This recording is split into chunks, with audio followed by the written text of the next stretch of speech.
Hey there, I'm Carrie, and welcome back to Animal Farm by George Orwell.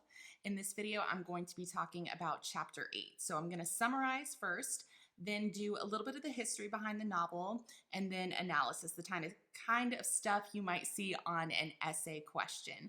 I'll put timestamps in the video notes, so scroll down, click around, find whatever it is you need. All right, let's get into Chapter 8. So in chapter 7, the animals had that meeting where Napoleon ordered the dogs to kill a huge number of animals, and they're still really shaken from that. The animals are having a hard time getting over that. Now, a few days after this meeting happens, after this purge happens, someone remembers, hey, wasn't one of the commandments that you're not going to kill another animal? Well, Muriel, the goat, who's one of the best readers on the farm outside of the pigs and dogs, Muriel goes to the side of the barn to check this out. She's like, I'm pretty sure I remember the sixth commandment being no animal shall kill another animal. Well, turns out they had all remembered it wrong. The sixth commandment actually says no animal shall kill another animal without cause. So now the Sunday meetings are still going on, and Squealer has taken to using those meetings to quote long lists of facts and figures. He's got, a whole notebook of all these numbers and percentages and things showing the animals how much better things are now. See, look at these percentages. This shows that we have so much more now than we used to. This shows that we are doing awesome. The other animals are really more interested in food and warmth than they are in all of these figures and numbers and percentages, but it's what Squealer tells them, so they've just got to go with it. Now their relationship with Napoleon is kind of changing. They don't see him every day the way they do Squealer. They only see him once or twice a month at this point. He's always in the farmhouse. And when he comes out with like an entourage. Like he comes out with several dogs that hang out next to him. He's got this rooster that walks in front of him and crows and calls attention to, hey, the leader, Napoleon, is here. Because they don't call him just Napoleon anymore. That is too casual. That is too informal. So now he goes by titles like our leader, Comrade Napoleon. It's very grandiose. Also, the poetry pig, Minimus, he has written a new song for Napoleon, and it's this way over the top, almost like a love poem. It's kind of awkward. About how wonderful Napoleon is, but Napoleon really likes it, so he has it painted up on the barn next to a portrait of himself. Also, it's become the thing to give Napoleon credit for absolutely anything that happens on the farm. Like a hen lays an egg and she says, thanks to Napoleon, I've laid an egg. Or someone gets a drink from the pond and they say, thanks to Napoleon, this water tastes good. Absolutely anything that happens, Napoleon gets a shout out for it. He gets all the credit for it. Now, if you remember, there is a pile of timber, a pile of lumber that has been sitting in the barnyard for quite a while now, and Napoleon is wanting to sell it. Now, it's either going to go to Farmer Pilkington over here or Farmer Frederick over there. They're two neighbors. The rumor is that Farmer Frederick really, really wants to buy that lumber, but he's just not giving Napoleon very good terms for it. Now, the other animals are actually really, really hoping that he does not sell it to Farmer Frederick because there are terrible rumors floating around about Farmer Frederick. First, that he is planning to attack Animal Farm, that he really doesn't like them. He is pretending to be a friend, but he really isn't, and that he is going to come for them eventually. There are also rumors that he's very abusive to the animals on his own farm, that he does terrible things to them, kills animals in painful ways just for fun. Meanwhile, Snowball, who no one has seen or heard from in some time now, is apparently still causing trouble on Animal Farm. He is still causing some mischief. One day during the summer, Squealer informs the other animals that 3 hens have come forward and confessed to being in league with Snowball to assassinate Napoleon, and these hens have been killed by the dogs for their treason. Also, later in the summer, when a whole field fills up with weeds, Squealer lets the animals know that a goose has come forward, or a gander, a male goose, has come forward and confessed privately to Squealer that he was in league with Snowball to mix weed seeds in with the corn seeds, and that he was in league with Snowball to ruin the crop, and that this gander then immediately committed suicide by swallowing poison. In the meantime, the windmill finally gets finished. The animals are so proud of it. They are thrilled with themselves. Napoleon even comes down out of the farmhouse to check it out, and he's proud of it and thrilled with himself. And he is so proud of it. He loves it so much that he actually names it Napoleon Mill. Napoleon then announces that he has finally agreed to sell that pile of lumber in the yard, and he is selling it to Farmer Frederick. And all the animals are just appalled. They're kind of like, no, Farmer Frederick is evil. You know, we don't want him. Squealer and Napoleon are like, calm down. This is all just a vicious rumor. Napoleon was just pretending not to like Farmer Frederick to get him to push the price up. He wanted to get paid more, guys. He was just trying to get a better deal. It was a tactic. Frederick is perfectly fine. Just calm down. Well, the day comes, Frederick arrives. He pays Napoleon in 5-pound notes for that lumber and then hauls it off. Napoleon and all the other animals are so proud of themselves for dealing with a human on equal terms, until a couple days later when their lawyer, Mr. Whymper, comes running up to the farm to tell them that those dollars, those banknotes that Frederick paid with, they were fakes. They were forgeries. He got that lumber for nothing. So not only is Napoleon enraged, but everyone is scared. They're thinking, wait a second, if Frederick really does hate us and isn't going to deal with us fairly, does that mean that the rumor that he might attack us is also true? Well, it is true. The very next day, the lookouts down at the gate run up to the farmhouse to say that Frederick and a group of 15 armed men have broken through the gates and they are on the farm. The animals go out to meet them and push them back off the farm, but Frederick and all these guys are armed. They have guns, and nearly all the animals are wounded. As the animals kind of fall back, try to recoup and gather themselves up again, Frederick and the men go over to the windmill, drill a hole in the side, pack it with explosives, and blow it up. They completely destroy the windmill that the animals have been working for years on. The animals see this, they are enraged, and it inspires them to keep fighting back. So they charge at the humans, and they do eventually push them off of the farm, but not before 6 animals are killed and almost everyone is hurt. After all this is over, Squealer comes down. He has been absent from all the fighting, inexplicably, and congratulates them all on their great victory. And they're kind of like, what victory? We've got 6 animals dead and we're all hurt. And Squealer's like, yeah, but we pushed them off the farm, so it's a victory and we're gonna have a victory party. So they give a big processional funeral for the dead animals. Napoleon gives a speech, they sing songs, they do poems. The animals are feeling better about all of this. Napoleon even creates a new award called the Order of the Green Banner, which he then awards to himself. They call the entire thing the Battle of the Windmill. In the midst of all this victory party type stuff, the pigs discover a case of whiskey that has been lost in the farmhouse somewhere. They proceed to have a huge party, and in the morning, Squealer stumbles out of the farmhouse to deliver the terrible news that their leader, Napoleon, is dying. His last words to you, his last command, is that any animal caught drinking alcohol will be punished by death. There will be no tolerance for this, no forgiveness for this. Day goes on, all the animals are in mourning. What are we going to do? And by evening, luckily, Napoleon's starting to look a little bit better. Maybe he's turned the corner. By the next morning, he is good as new. He's completely fine. In fact, he feels so well that he calls Whymper, their lawyer, Mr. Whymper, and tells him to pick up some books on brewing and distilling liquor like whiskey.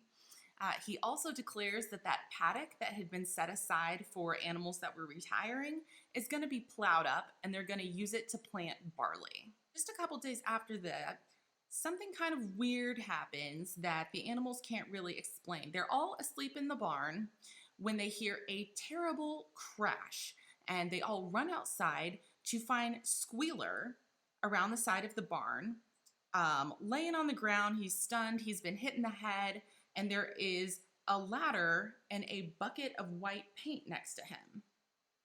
Weird. What's going on here? All of the dogs quickly surround Squealer, cover him from sight, and send all the animals back to bed. There's nothing to see here. Go to bed, you guys. Well, a couple of days later, the animals notice that there is another one of the commandments that they seem to have remembered wrong. They thought the fifth commandment said, no animal shall drink alcohol. What it actually says is no animal shall drink alcohol to excess. End chapter 8. All right, we will get back to the book here in just a bit, but let's do some history really quick. So it is the 1930s, and while Stalin has been 5-year planning and purging and starving the Ukraine, just a couple of countries over in Europe, someone else has been working on his own little master plan for the world. His name is Adolf Hitler. By the late 1930s, the lines had been drawn for war in Europe. It is gonna happen. Among the Europeans, Germany and Italy are the Axis powers, and Britain and France are the Allied powers. Now, the US was eventually with the Allies as well, but they did not join for a few years after this. So Stalin is seeing all of this over in the Soviet Union, and he probably kind of figures he's gonna have to stick his foot in sooner or later if all of Europe is gonna go to war. Now, he meets with both sets of ambassadors, you know, the British ambassadors, the German ambassadors. He's kind of, you know, who are we going to ally with? Finally, the German ambassadors tell him, look, we can give you a better deal than they can. We can give you what you want. Sign on with us. Don't interfere with what we're doing. And once we're done, you know, we're going to give you the territories that you want in Eastern Europe. We'll take a few. It's going to be great. And Poland, we know you want Poland. We're going to divide that right down the middle, and we're going to take half, and you're going to take half, and we're both just going to agree not to fight each other. So Stalin decides to go with this, and in August of 1939, they sign a non-aggression pact. And at first, they seem like they're both going to abide by the terms. Directly after signing this, both countries invade Poland. Now, the question is, did Stalin really believe that Hitler was going to stand by his word? Did he really believe that Hitler was going to honor this non-aggression pact? What he was probably banking on was that Hitler was not going to try and attack the Soviet Union while he was still fighting a war with Great Britain. Hitler is not going to want to fight a war on two sides. So in signing this non-aggression pact, it's possible that Stalin wasn't really counting on Hitler to honor it, but he was hoping to buy the Soviet Union a few years to get ready for a Nazi invasion. So that gamble didn't really work out. Less than a year after signing this non-aggression pact, Hitler started putting together a plan to invade the Soviet Union. You've probably studied a little bit about Adolf Hitler, and you know he had extreme racist views. He believed the German people, who he called the Aryan people, were superior to any other ethnic group on Earth. The Jews in Europe really took the brunt of that hatred, but another group that Hitler didn't like were Slavs, the Slavic people. He thought that they were racially inferior to Germans. Guess what ethnic group the vast majority of the Soviet Union belonged to? They were Slavs. The Russian people, the Polish people, the Ukrainian people, these are all Slavic people, and Hitler hated Slavs. He wanted to get rid of them, to clear the Soviet Union territory and repopulate it, recolonize it with German people. In June of 1941, the Nazis invaded the Soviet Union, and there was no mercy. They were not interested in being an occupying army. They were interested in cleaning house. Over 3 million prisoners of war were starved to death by the Nazis, along with another million Soviet people who were of Jewish heritage. They were killed as part of the Holocaust that the Nazis perpetrated in other areas of Europe. Now, the Soviet Union did have a couple of things going for it. First of all, Hitler didn't wait until they'd taken down Great Britain before attacking the Soviet Union. So the Nazis were still trying to fight a war on two fronts. Secondly, Hitler may not have counted on Stalin having such a strong will. Stalin was not going to surrender the Soviet Union. He was not giving in for anything. In 1941, right after the Nazi invasion, Stalin brought back the Russian Orthodox Church. Now, the Bolsheviks had targeted the church during the revolution because the church was seen to be aligned with the aristocrats, with the czar. So they got rid of the church. A lot of ministers and priests, a lot of the religious clergy were killed. Stalin went on to kill a lot more of them in the Great Purge in the early 1930s. But in 1941, he brings back the church. He needed that kind of patriotic element that churches often have, especially a national church like the Russian Orthodox Church. He needed that feeling of unity and greater purpose to help him unite the Soviet people and encourage them to resist the Nazis. Now, they did eventually win. The Nazis were eventually pushed out of the Soviet Union, but at a very heavy cost. Stalin was willing to do anything to get the Nazis out. By the end of World War II, over 20 million Soviet citizens were dead. And these were not all military deaths. Over half of these were civilians. The Soviet Union had a bigger loss of life than any other country in World War II. So yes, they did manage to push the Nazis out. It was a Soviet victory, but at an extreme loss of life. Let's get back to the book. Okay, now let's do some analysis, look at some talking points that you might use to build a paper around or use in an essay question. So at the beginning of chapter 8, the pigs are ruling by fear. At this point, they have taken control and it's just under threat of death that they are keeping control of the farm.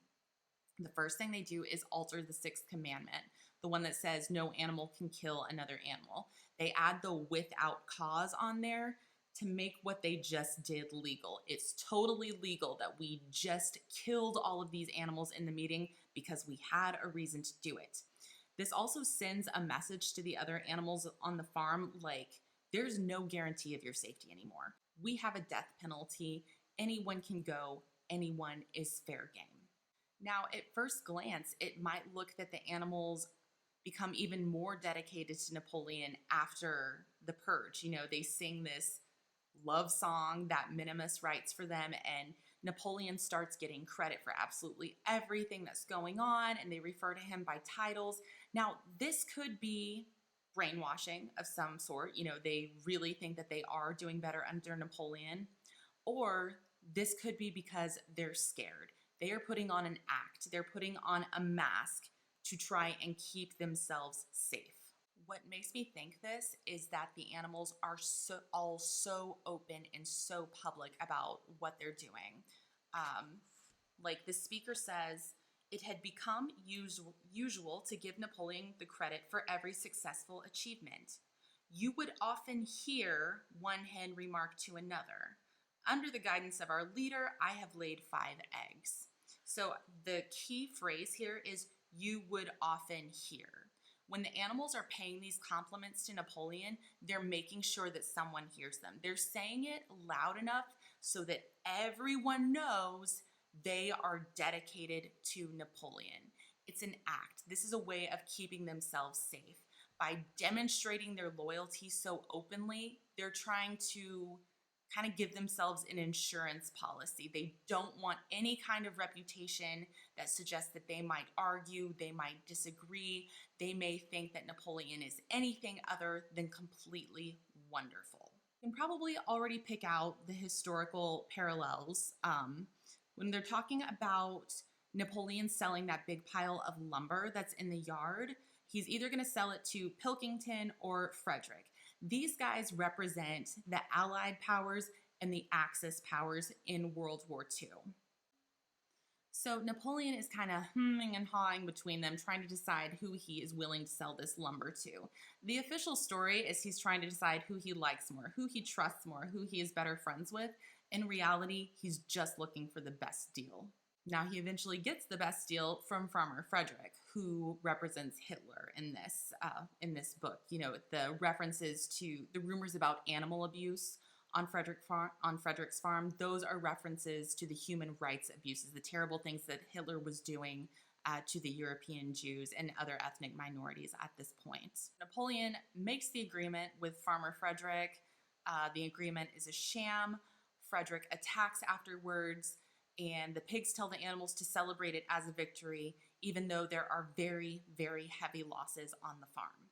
Let's also talk about the pigs. They are just becoming more and more human-like every single day. Napoleon in particular. So not only are they living in the house and sleeping in the beds, they are now no longer eating like pigs. If you've ever seen pigs fed, it's usually in a big group. They all eat out of a trough together, a slop trough. The pigs are not eating like that anymore. Napoleon in particular, he is eating by himself. He's even separated himself from the group of pigs, and he is eating off of fine china with two dogs that are serving as his waiters, which is really ironic because in Minimus, who writes this little love poem for him, one of the names that he gives him is Lord of the Swill Bucket.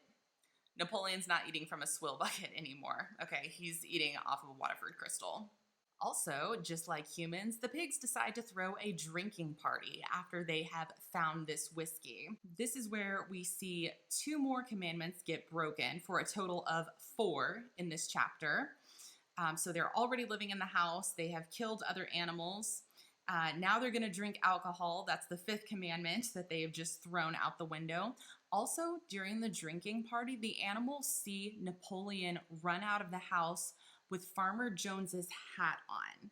So this is the pigs wearing clothes. That's the 3rd commandment that they just kind of tossed out the window, and this is foreshadowing for something else that is coming up. What I'm also wondering about is these animals that are disappearing on the farm. And you might be thinking, wait, nobody disappeared.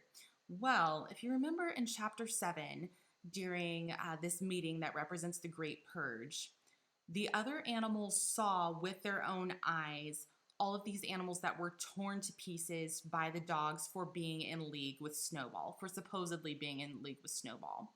The dogs killed these animals right in front of the whole crowd. Everybody saw it. Now, in chapter 8, Squealer comes and tells the other animals that 3 hens and 1 goose came forward and confessed to him privately and were killed afterwards. They didn't actually see any executions. They're just told about these executions afterwards. So were there any actual confessions, any executions, or are the pigs eating these animals? You know, these three chickens and 1 goose, did they become dinner for the pigs? Chickens are a pretty common meal even when you're not on a farm. And slaughtering a chicken or a goose is a lot easier to conceal than killing a larger animal like a cow or a sheep. The birds are much smaller and there is a lot less mess to try and conceal if you kill one of them. Now, you might be thinking, yeah, but pigs don't go out for KFC. Surely pigs eat, corn and grain and apples and things like that. I'm from a rural area, and I can tell you, pigs eat everything. They are scientifically omnivores. They eat everything. Dogs are also omnivores. Humans are also omnivores. So that is something to think about. The pigs may be disappearing other animals for their own uses. So, all right, that is all I've got for you on chapter 8. I hope that was helpful to you. If you have any questions, something that I missed, that I overlooked, or just didn't explain as well as you needed to, feel free to drop those in the comments and I will do my best. Best of luck to you, and I'll see you in the next chapter.